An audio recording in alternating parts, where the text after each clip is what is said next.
umnyango ngikubonile ke insukwini ukuthi ke awugcini ke ngala eSouth Africa ngeke ngakubona usuhleli nabale China absolutely kodwa lapho Maphisa nakhona sakujabulela ukuthi sibe nomhlanganiso sinawo i-delegation eyifikile ibuye eChina ibuya kwi-province ebuza ngeFujian.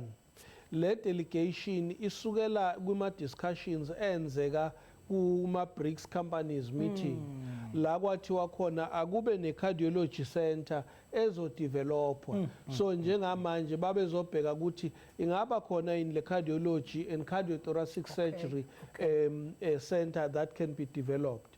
Kusho ukuthi bona-ke bakhetha ukuthi babe ne-relationship neKwaZulu Natal yingakho-ke sasibamukela. Okunye kodwa babe sebekubheka ukuthi ey'ntweni ey'fana no-rehabilitation senze njani, singafunda yini kubona, bangafunda yini kuthina.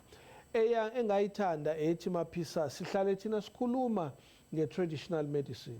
Kubona i-traditional medicine mabeqala nje befunda bayayifunda i-Chinese traditional medicine bese ufunda-ke lo conventional.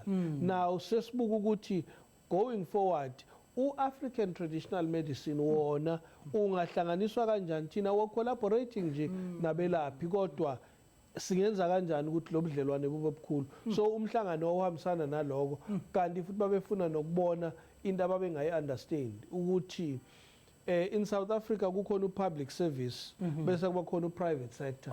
So babefuna ukubona ukuthi okwenzeka kanje ku-public sector kwenzeka kanje futhi ku-private sector. So babe sazosuka-ke kuthina baye kwesinye seyibhedlela la ku-private sector.